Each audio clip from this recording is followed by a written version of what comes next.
Welcome, everyone, to this new episode of Legal Hour with Tom and Carlos. Super excited to continue down this subject, which is super fascinating. A lot of you guys probably think legals are not fun, but they are. They're absolutely thrilling. And to Tom and I, it's one of the best times to catch up on all the lessons learned over the years. So welcome, Tom. Great to be back on Legal Hour. No, excited for another thrilling discussion. Man, I always love it. I always love it. Actually, how do you like my new background? It's more of an active display of Yeah. No, I nature. know you're really showing me up though. What's that? The Northern Lights? Northern Lights. I was playing with it earlier. If I go back far enough, actually, it looks like I'm the weatherman. I'll have to show you a little later. Well, guys, in case you're wondering what we're going to be covering today, we're going to be covering standard docs. Now, the reason why is because there's a lot of documents out there that you guys can use to build out your company in different circumstances. But the thing is that this word standard is actually a little bit misleading. I think Tom and I, we've had issues in the past where people say, "Oh, these are just standard," and well, we know that the word standard varies quite a bit, don't we?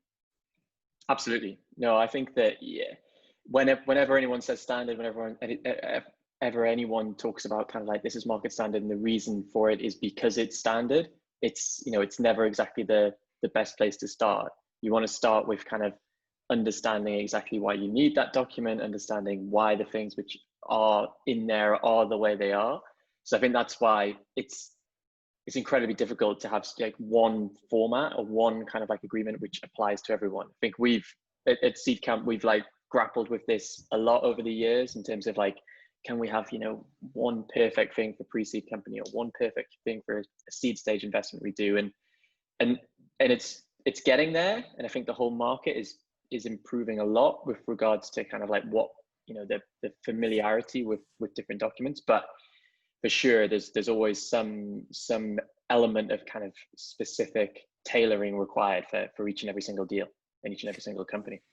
So let's explore why the hell this term standard docs came up then, Tom. Like, I think that my theory is this. My theory is that it's driven by two forces, right? There's the force of wanting to simplify from lessons learned.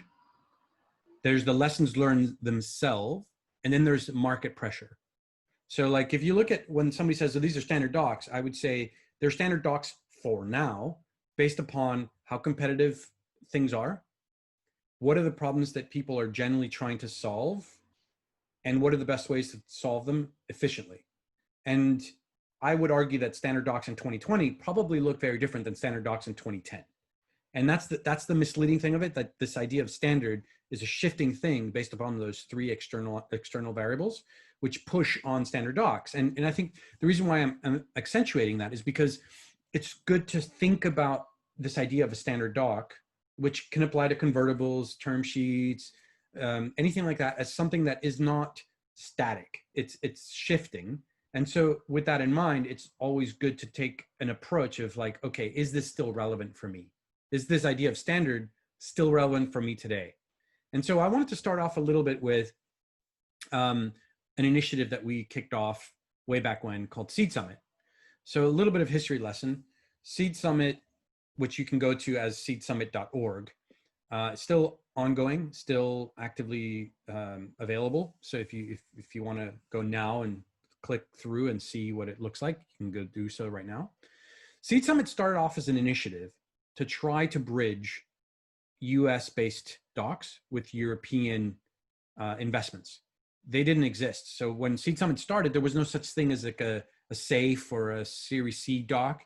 But there was an initiative called Series C documents in the US. And the idea was, what could we do to bring that level of standard for the time to the UK and Europe as a whole? And so Seed Summit started as an initiative that, we spearheaded it, but I wouldn't say that I can take credit or Seedcamp can take credit for it insofar as it was a community effort. So we spoke to a lot of different firms, and we spoke to a lot of different law firms, so a lot of investment firms and law firms, and said, okay, based upon all the deals that you guys are doing at the moment, what is average? And maybe the best use of the word standard would be average. This is an average term sheet. This is an average deal. This is an average convertible. This is an average. And that was the spirit of how Seed Summit started. It was an average of terms, and it was drafted in a way where you could see where there were trade-offs between one term and another. And that was the birth of Seed Summit, and it lives to this day. And just to give you a sense of what kind of documents, and we're going to cover these documents in this podcast, Seed Summit had term sheets for every jurisdiction that signed up for it. So Germany, Ireland, France. It also had, and now it has ASAs and convertibles, but at the time it was just equity term sheets. It also has something very interesting, which we'll talk about in a bit, advisor agreements. It also had founder agreements. And going forward, hopefully it'll have some of the foundations for employee related compensation and other sort of agreements. So that's just a little bit of history around how Seed Summit, that as an initiative, led to the creation of standard, but more likely an average doc. And so what I wanted to do now for the rest of the podcast, Tom, is going through some of these standard docs and kind of what to factor in, even though a lot of people just talk about them as if they were like a fait accompli, like this is it, this is what you should take. All right, so let's start off with why term sheets are not truly standard. So we talked a little bit about equity rounds, we talked about convertibles in the past, but if you recall, the term sheet that is in Seed Summit has a lot of options, including EIS, non-EIS, vesting. Walk us through like what it is that is non-standard and therefore something that somebody should just think about, even though they're relatively standard.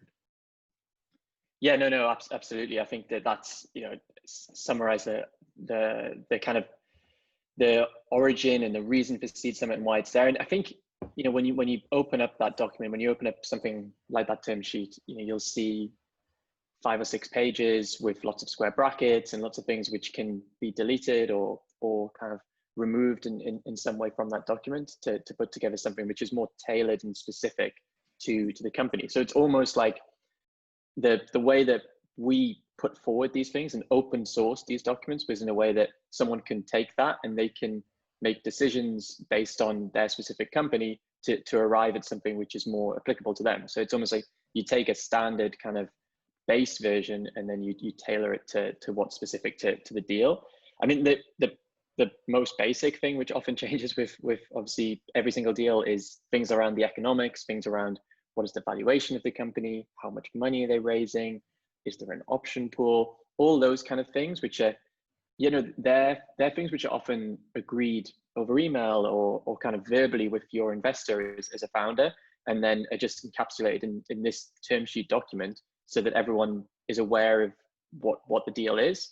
And then the other terms which you can see in there, as Carlos mentioned, some of them might be specific because the company might be looking to qualify the funding for EIS or SEIS, which is a tax benefit for certain investors who are investing. And so it might have a clause around that in because that's specific to that company, rather than just having it in for the sake of having it in.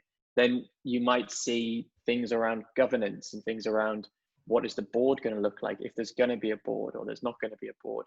And then there's a number of other kind of like clauses which fall in turn, depending on if you're going to have a preference share or you're going to have ordinary shares. And if there's preference share, generally that means that some investors are going to have the investors who are investing are going to have slightly enhanced rights because they're receiving this preference share, such as liquidation preferences, maybe anti-dilution, kind of these more investor protection rights, which are generally speaking more applicable when there's an institutional fund coming in rather than angels.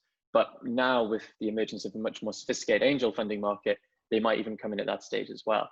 So you can see that the way we fought through, or Seed Summit has fought through, because as Carlos mentioned, we're just one of the entities which kind of spearheads that initiative, rather than saying this is Seedcamp's initiative entirely, is rather than saying this is the term sheet, this is a standard term sheet with all of the terms and all of the kind of like market factors built into it, and saying it's kind of a PDF locked in, add your name, add your valuation, done.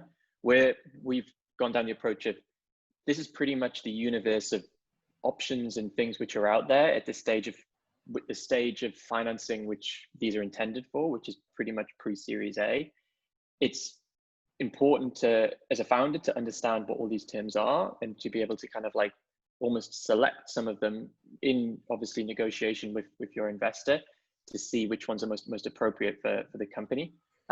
Because So, you know, based very upon challenging. that, based upon that, Tom, I would argue that now that people are listening to this, they might be like, okay, so I shouldn't just rely on, you know, the YC safe or any one of these to represent standard terms, meaning like you really should take some time to look at alternatives, even if you don't go with alternatives, even if you never use the Seed Summit doc and you go with a YC safe or with a convertible, just reading through, I think there's value in reading through standard docs to then come up with your own conclusions as to like, actually, is this normal? Is this not normal? Is this something I need? Is this something I don't need? Because otherwise you won't really have a foundation by which to like really take a view. I mean, I don't know what you think about, but there's an emergence of platforms out there which are kind of recommending just here's this thing, go with it. What do you think about the pros and cons of standard docs as part of a platform versus yeah. No, I think it's a really, really interesting question. So obviously, you know, both Carson and I as tech investors and as people who are, you know, early adopters of software and, you know, fascinated by the kind of move to more automation of business processes. Like you look at a lot of the legal industry and the way things are done. And I mean, this kind of like COVID times has actually improved at least things like electronic signatures for pretty much all agreements. Previously, you know, there was still a lot of printing, and you think a platform which allows that stuff to be kind of like brought together entirely digitally makes so much sense, and it should be, this whole process should happen a lot quicker. So I guess that's definitely a given, and that applies to, you know, legal document platforms, so Seed Legals, and I know we've spoken about them before, and then also kind of things like cap table management tools like the Carters of this world and all that kind of stuff. So I think broadly speaking, these are fantastic platforms and they're definitely here to stay. I think the challenge goes when, as a founder, almost if you engage in a platform like that and you you think, okay, it's all sorted then. It's, you know, my cap table's on Carter, so I don't really need to understand how it's all kind of like working as much as if I built my Excel model myself, or my term sheet is coming through Seed Legals. They do a fantastic job of populating all the information, allowing you to kind of select and pick different things. So I don't really need to understand the underlying terms and why they're specifically important to my company. And I think that's where there's always a bit of a hybrid here. I think, you know, by all means use the online tools, but definitely make sure that you kind of understand why these terms are the way they are in the documents which you're producing and the documents which you're negotiating with investors. And it's the same for investors as well. I think this isn't just a founder-led thing. Obviously, generally the process is an investor will give you a term sheet as a founder and say, these are the terms which we think we want to do this deal on. I'd say the same thing to founders. I say, like, if a founder sees something and says, you know, what is that? Why is that there? There's all these fantastic resources to go and understand more about the terms, but definitely ask the investor to explain to you why that clause is important for them. And they shouldn't just say, oh, this is always in there. They should have a reason why, you know, this preference is in there or this entity. And it doesn't always have to be like contentious, right? It can sometimes be very helpful. It gives you a good marker. But I think the thing that the point I think that Tom and I are making on this one is, this is only going to happen like 4 or 5 times in your company's life, right? You're going to maybe take funding 4 or 5 times, series A, B, C, D, E, F, whatever. There's a limited number of times this is going to happen. But the impact that this will have is so massive that honestly, just take a little bit of extra time, look at some of the alternatives that are out there, and familiarize yourself with the alternatives, not in terms of alternative sources of funding or sources of legal documents, but just the terms themselves, like which ones I could do. I'll give you an example, Tom. I don't think I've ever shared this anecdote with you. When I was in Greece at listening to a TED Talk as part of a TEDx event one time, there was a doctor who was giving a talk, and the doctor was talking about how the medical profession is changing, and I'm quoting him more than, you know, because it can be partially divisive what he said. You know, he said that the current crop of doctors are becoming medical technicians, not medical doctors. And the reason why I said that was because they're relying heavily on technology to give outcomes rather than like looking at the patient as a holistic. Like he was part of obviously an older doctor, but he said he was part of a generation where he goes and touches the patient and like just by being in the presence of the patient can smell that, for example, certain things are going on, whether it be like the skin change or the color of something, body fluids or whatever, can give you a sense for where just the data alone isn't enough. And I think the moral of that story is just because a platform says here's normal, here's standard, it doesn't necessarily mean that that's actually the best thing for you.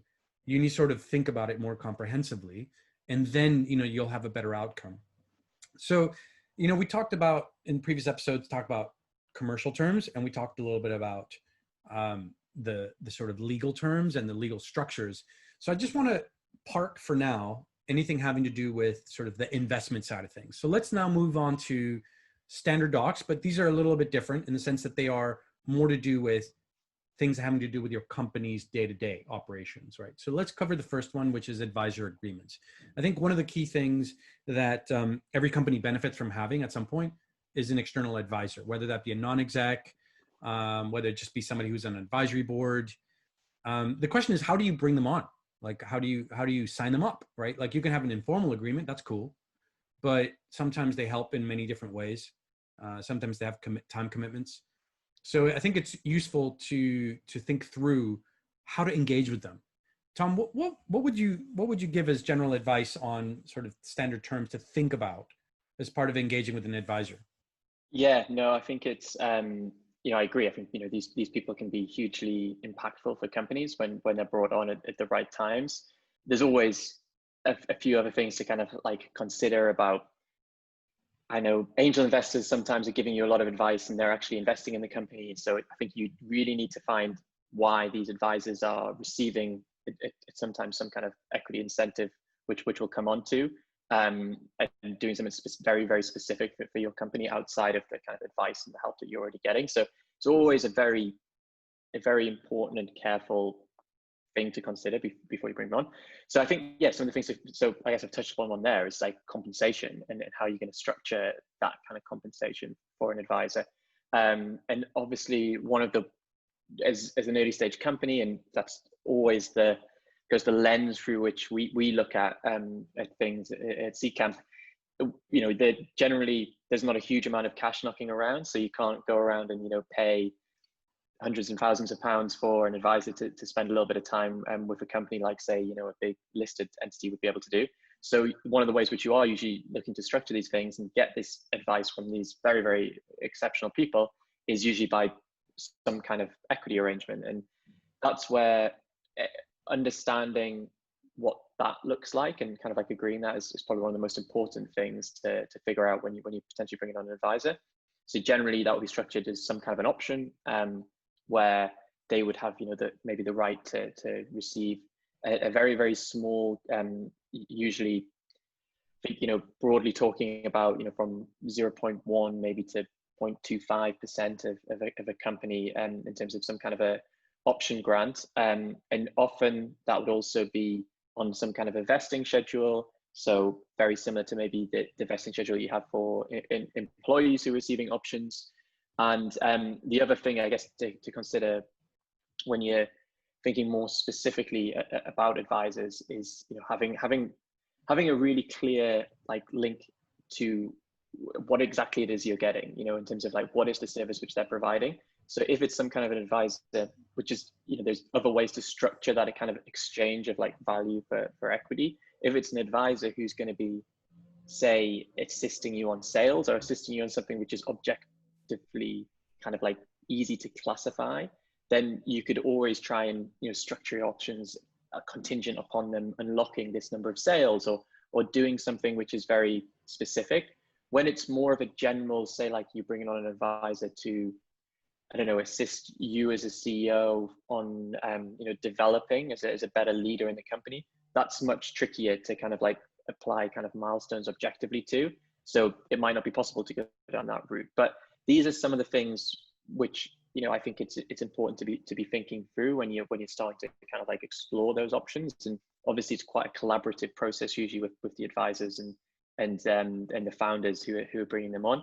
And then in terms of like documenting that and putting that into writing, I think on Seed Summit, which we've mentioned before, there is an advisor agreement which contains a number of those clauses, because there's some other important things around things like making sure that any work which is done with under this kind of like guise of being an advisor of the company, any of that kind of IP or anything which is created does still go into the company, much similar to any employment agreement would specify. And that's kind of stuff we'll just make sure it's kind of the hygiene factors are done. So it's almost like, if I was thinking through, I'd be thinking through, right, what's the broad economics which makes this worthwhile for both parties? What is it that gives enough incentive to this advisor? And this is where I start to balance also the other kind of bench of people who are helping the company, such as angel investors and stuff like that, making sure not to piss them off by just giving options to someone for free, effectively. Then showing that there's a clear exchange of value. What is it they're exactly going to do? If that can be objectively classified, even better. But if not, that's okay. And then getting through kind of like a short agreement to make sure that the hygiene of anything which is created kind of rests in the company. Yeah, and I mean, look, you covered pretty much all the key points, right? Like those are all the key points to consider as part of an engagement with an advisor. I think the one that I want to double down on that you mentioned is really around the vesting. And the reason why is, even if you get none of this other shit right, as long as you have a way of separating out, because like the thing is that people promise you the world, right? And they're like, okay, within 3 months, you'll know that advisor is committing to the time, is bringing in the sales, is bringing in the introductions. You'll know it within 3 months. And then another thing to keep in mind is advisors have an expiration date. I mean, like, yes, there's this idea that an advisor can be with you for 3 years, but the reality is a lot of times after about 1.5 years, their contributions start declining. And it's different because they're not in the role of an investor who's giving you advice, but also that investor is representing from a governance point of view, their shareholders. So that's a little different. An advisor is somebody who's you've given equity explicitly to help you. So, it's interesting to sort of think about what that duration of the help can be, especially if it's like as you mentioned, milestone driven, like a contract unlocked, because once those contracts are unlocked, there might be no more to have. And so you just need to negotiate when they transition out. You're not firing them, but that's just part of the original agreement. So anyway, that's one type of agreement. The next one is founder agreements, especially when companies are starting out. So it's funny, the history of the founder collaboration agreement, which now has been, I think a lot of people have taken inspiration from it, and there's different variants around the interwebs, but it came from hackathons. I was going to these hackathons and people would build companies, and then inevitably some founder would get kicked out because, the usual stuff. And then all of a sudden somebody was like, well, wait a second, who owns the intellectual property? Even if there's no company, you still have to have some sort of agreement. And so, maybe you can walk us through, Tom, some of the key things to factor in and when it is good to sort of have a prenup, so to speak. Yeah, no, I think you've kind of hit the nail on the head in terms of the where and the why of why these exist from kind of like hackathons. I think it's basically the idea behind the kind of founders collaboration agreement is this idea that it's codifying that kind of conversation you might have in the cafe, in a coffee shop, in the pub or whatever, saying, we're going to start this idea. You're going to be a founder. I'm going to be a founder. Everyone's going to have a piece of it. And trying to kind of like put something in place, which makes it clear that if, 2 months down the line, when everyone's like, oh, that was fun, but I've got a job, I've got a mortgage, I've got things, which means that I can't commit to this startup. It's clear that because you've put this document in place, which has a very, very simple, almost like agreement to have vesting, rather than having kind of like, vesting enshrined in the articles and all of the kind of stuff which your lawyers would get into.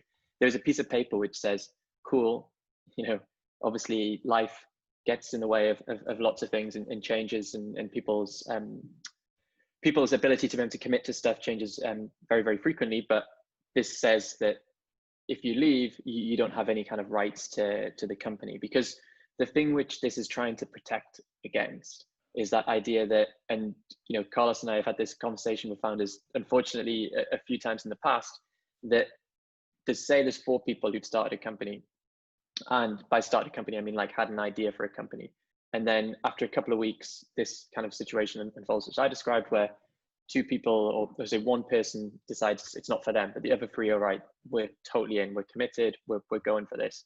They haven't signed a founders collaboration agreement. Then the company goes a couple of months later, or whatever, 6 months later, raises a fantastic seed round. It's in TechCrunch. Everyone's really like pumped for this. This other person, the person who left like 6 months ago, turns around and there's an email which might go to the investors in that round, or it might go to the founders themselves saying, hold on a second, I was part of this kind of journey at the very, very beginning. We said we were going to split this equally. Where's my kind of like cut? What's going on here? This is something which I should be entitled to. And often that doesn't have legal like kind of standing, or it's a bit of a gray area how that's going to be actually resolved. But having even it hanging over the company is just a headache, which you as founders don't want. So by putting in place early on something like this founders collaboration agreement, pretty much as soon as you've got an idea which you think could turn into a business, that's the kind of window with which I think these agreements make sense. Literally, it's a few pages. It's nothing like heavy. You can kind of like read it amongst each other as founders. That's why it was designed for, rather than necessarily having lawyers involved.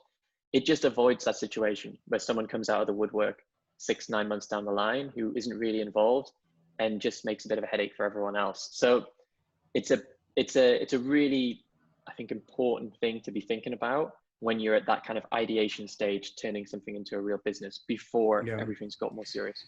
The thing I'd add to that, Tom, is that I think that because it's not, as you said, it's not a legal document in this way that a shareholders agreement is a legal document. It's like it's a commercial agreement, which, it does have some value in court, but it isn't the same as like other more traditional shareholder agreements. But here's the key thing: because it is a flexible thing, have fun with it, guys. Like, it's never too late to have an agreement between, like, how will we hold each other accountable? If our roles have to change, how will we manage that? What kind of expectations do we have for each other? If one of us has to leave, how do we manage that internally before we engage with external shareholders? So the founders collaboration agreement is one of those where there is no such thing as a standard. And that's why I find it funny if people like, there's this one standard. No, it isn't. It is explicitly a document for founders to agree about how to not only deal with what a separation would look like, but also what quality should look like within their own relationships. Yeah, I think it's a great point. I think it's basically like, it's a good forcing function that shit's getting real. Like, let's figure out what this is going to look like. And also it might be a good way to kind of, prompt some discussions with people where some people might go, you know what, like, I really like this, but you guys are much more committed. You guys should run this. I'm going to be supportive, but I totally understand that it's not one for me. Or like all these kind of conversations, it's better to have them early in the process than too late. All right, so I'm going to move on to the last set of documents that we're going to talk about today. And there's tons more, right? But these are the sort of the key ones: advisors, founder collaboration agreements, investment term sheets, and the last one is employee related matters, right? Now, we're going to cover this topic in more detail in a future episode. So this is just like a taster. But basically, maybe, Tom, you can just walk us through the different types of employee stock option agreements and what makes them different. And then we can little bit kind of debate sort of some of the benefits of them and some of the challenges with them. And then we'll just reserve some of the details of it for another podcast.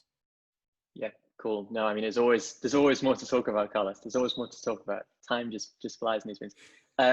So no, I think like kind of in terms of the employee kind of options space, I think most of my experience, I think probably our experience is more kind of UK linked.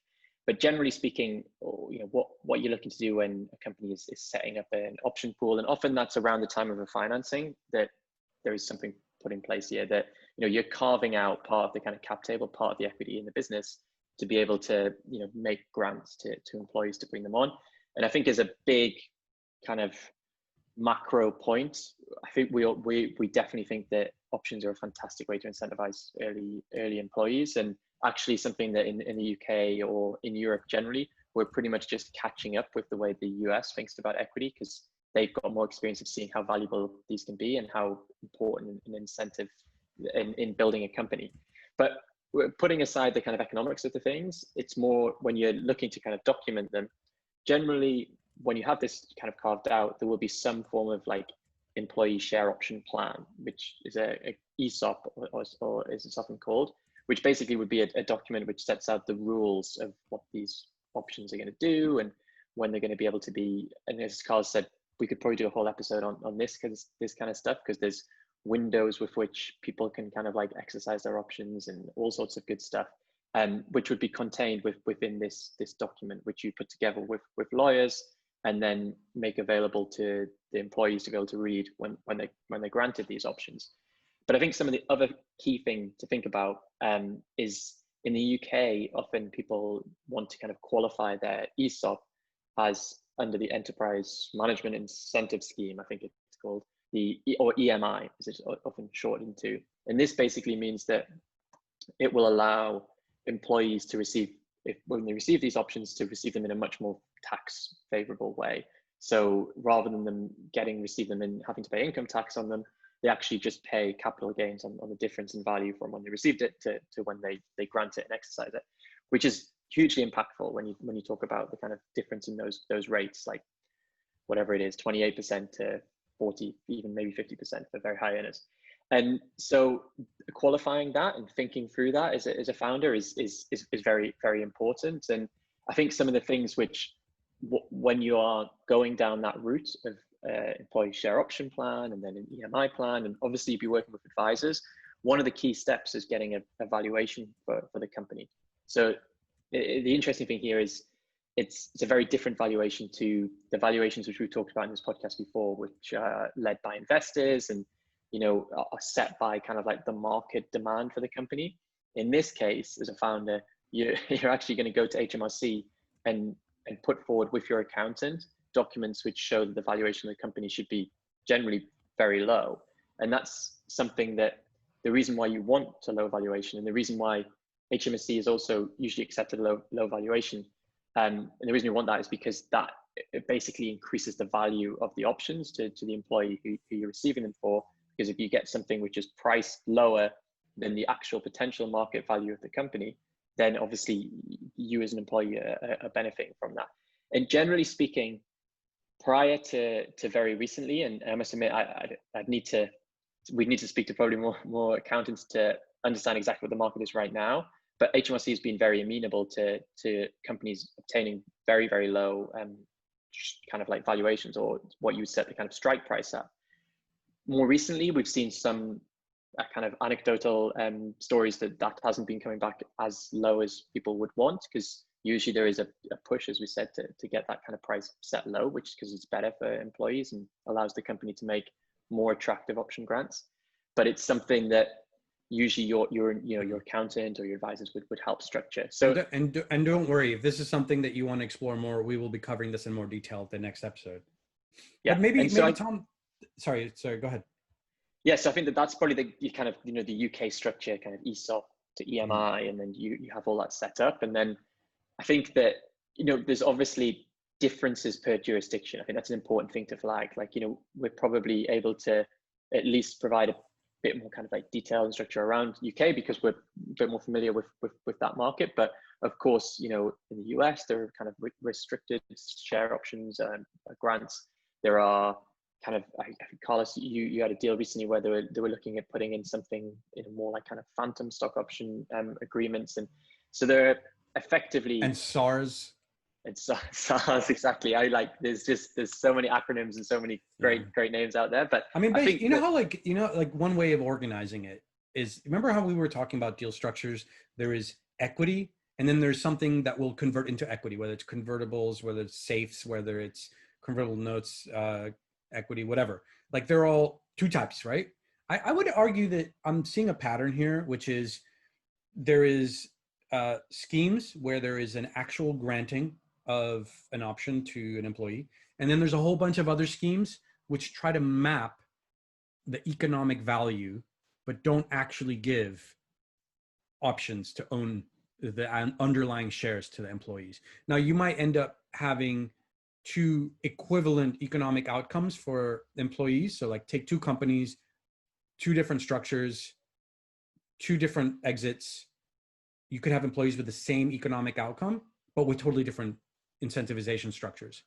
And what I'm seeing is that the reason why these two types exist, like the phantom shares versus like EMI schemes, is because of how to mitigate complexity in an organization. Like, for example, not everybody's in the UK. You have employees all over the world, or you have contractors. How do you incentivize them as part of a scheme that is like an employee scheme, but when they're not an employee? Or, for example, increasingly you have community or sort of group incentivization schemes. Like think about like a co-op. How do you create that? So that's just sort of lay the foundation for the episode when we talk about this a little bit more, is that there's a whole world of how to build incentivization schemes for your employees. And there is no standard way. Like there is one standard way for like maybe a very clean, super easy EMI scheme, but I encourage you to think through the growth of your company, the different jurisdictions that your employees will be in, and maybe there's an equivalent economic outcome for your employees. It just doesn't come the way that it's happened for other people. And I'd just add to that. I'd say that one thing which I think is really important for founders is to try and very clearly and succinctly have a way to communicate the value and the structure and how it works with regards to options that they're granting to employees. So there's been some great examples of this, and I'm sure I think we've shared some previously on Seedcamp's Twitter and on our kind of like blog posts and internally on our site and things. But companies where they're doing a really, really good job of when they onboard employees, they say, okay, this is an option. This is what we're giving you. This is how it works. This is what it's worth now. This is what it could be worth in the future. And seeing these scenarios, because I see founders who I work with now doing that really, really well, because if you don't do that, you miss an opportunity to have something which is going to potentially sell your company even better. And then you hopefully secure those really, really important hires, which is so important to the company. Mm. Well, guys, with that brings this podcast to an end. We covered this idea of standard docs. They're not standard. They're just average. So make sure that you're well informed about what you're signing up to. It's not just about investment. It's also about how you relate to other people, external or internal, whether you incentivize them, how you incentivize them, when you separate from them. So check out Seed Summit, check out YC Safe, check out all the ones out there. We're going to try to list as many as we can on the show notes. But hopefully this was helpful in getting you inspired to go out and not just take whatever is handed to you. So until next time, guys, from Tom and I, see you later. Brilliant. Thanks, everyone.